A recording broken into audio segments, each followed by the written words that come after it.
químicos, seguridad, toxicidad, medio ambiente, investigación, dosis, riesgo. ¿Es seguro? Análisis de los riesgos químicos.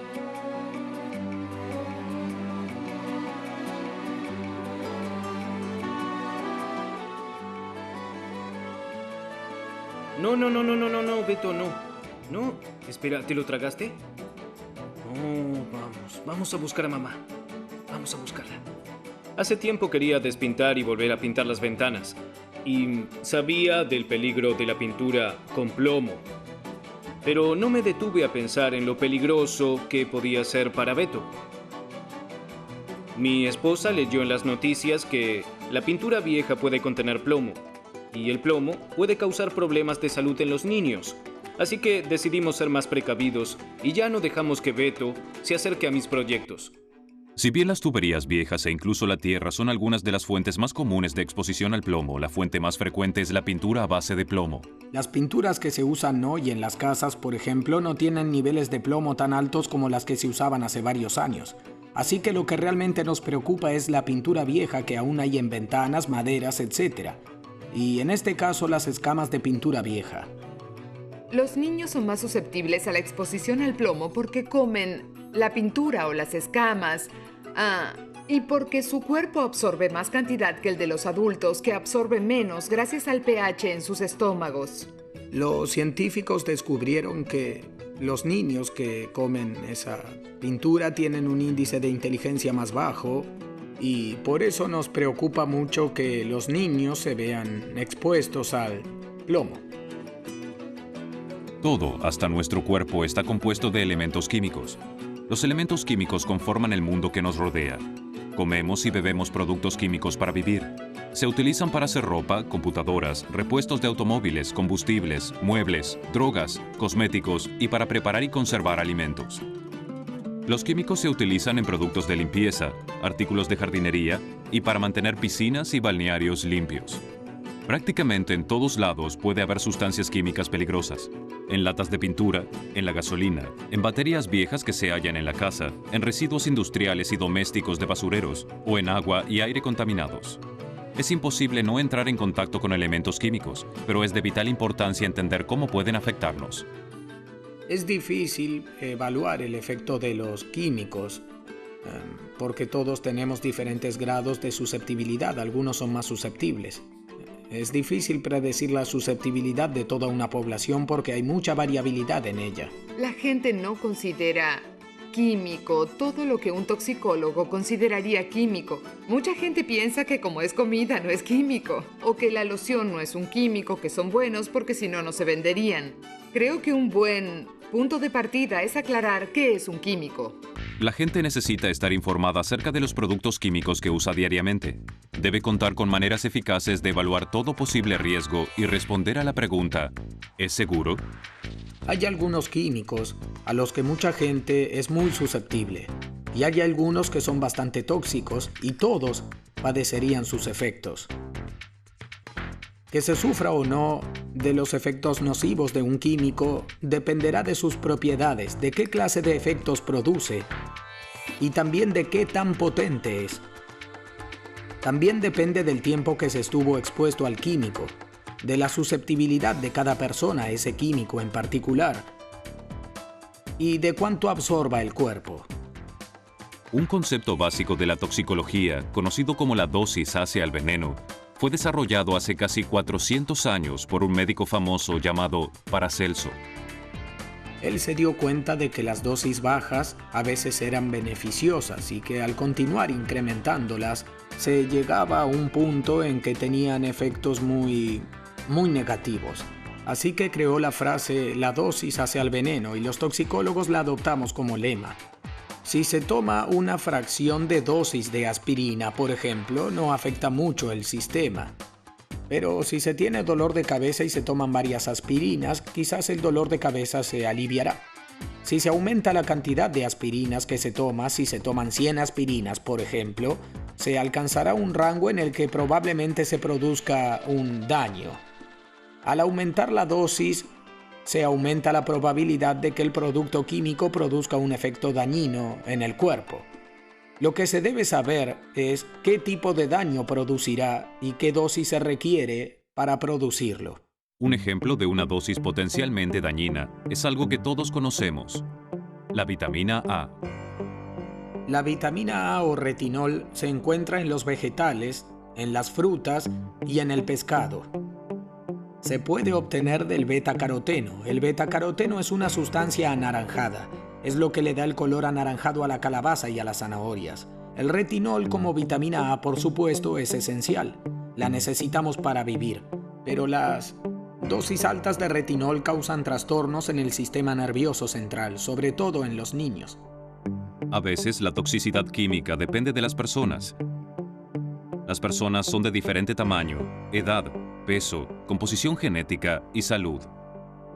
Lo que es tóxico para un niño, por ejemplo, puede no ser dañino para un adulto sano. El tamaño es un factor que hace que la respuesta de un niño a un químico sea diferente de la de un adulto.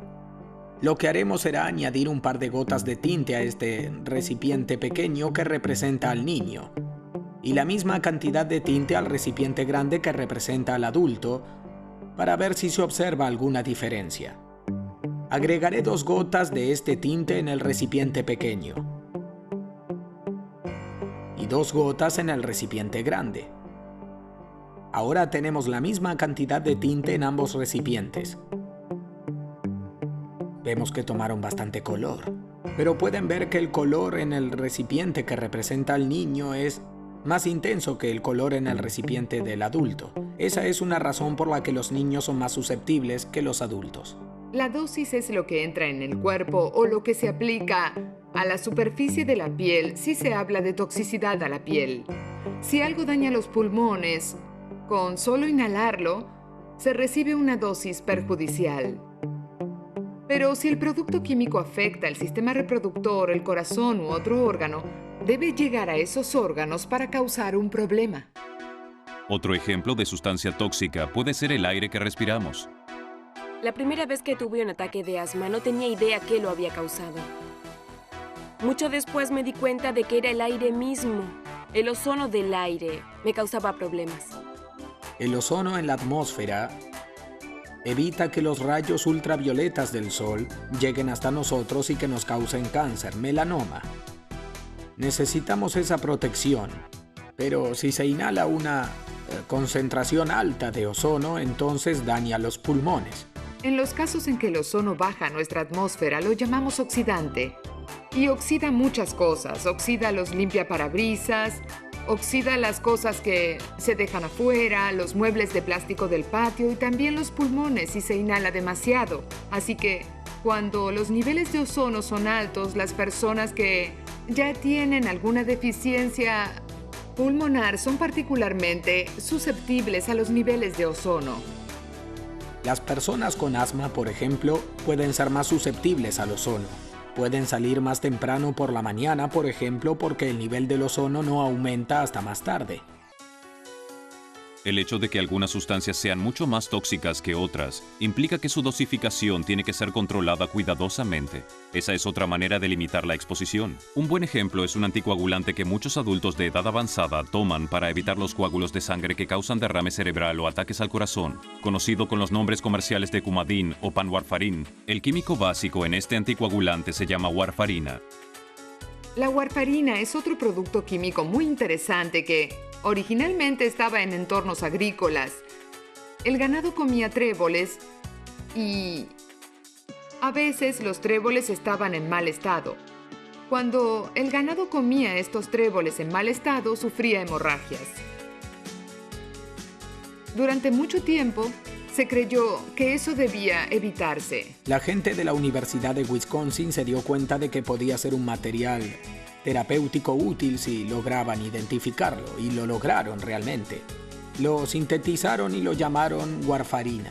La warfarina se vendió originalmente como veneno para ratas. Mataba a los roedores al causarles una hemorragia interna.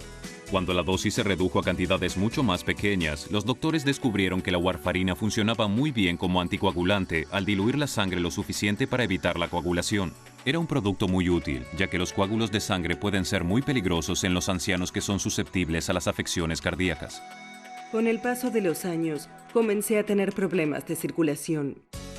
Desde que el doctor me recetó warfarina, sé que la probabilidad de desarrollar un coágulo de sangre se redujo mucho y no debo preocuparme por los problemas cardíacos. La dosis hacia el veneno es importante para los toxicólogos porque nosotros necesitamos calcular qué dosis causa daño. Lo que se necesita saber es qué tipo de daño producirá y qué dosis se requiere para producirlo. Y por eso usamos la sigla RITE, R-I-T-E. Esta sigla resume la ecuación: el riesgo es igual a la toxicidad multiplicado por la exposición. Definimos la toxicidad como lo que ese químico es capaz de hacer y su potencia para hacerlo. Y definimos la exposición como la concentración de esa sustancia y el tiempo que se está expuesto a él. Esas dos cosas juntas determinan cuánta sustancia entra en el cuerpo, llega al órgano y produce el efecto nocivo. Uso esa ecuación para calcular mi riesgo de exposición al ozono. El ozono me hace sentir mal, pero solo si hay mucho en el ambiente. Veo los niveles de ozono en el periódico. Si está más en verde que en rojo o morado, sé que no corro riesgos porque tendré poca exposición al ozono. Cuando los niveles del ozono están un poco altos, camino por el parque donde no hay tránsito y no tendré tanta exposición al ozono. Ese es un ejemplo de cómo usar la ecuación. Ella evita la exposición al ozono al decidir salir a correr por el parque por la mañana porque los niveles de ozono son más bajos. Cuando el doctor me prescribió un anticoagulante, lo primero que hice fue investigar. La investigación puede consistir en hablar con su doctor o su farmacéutico o buscar información en Internet. Averigüé que en dosis altas la warfarina puede ser muy peligrosa. Es muy riesgosa si no se controla cuánto se toma.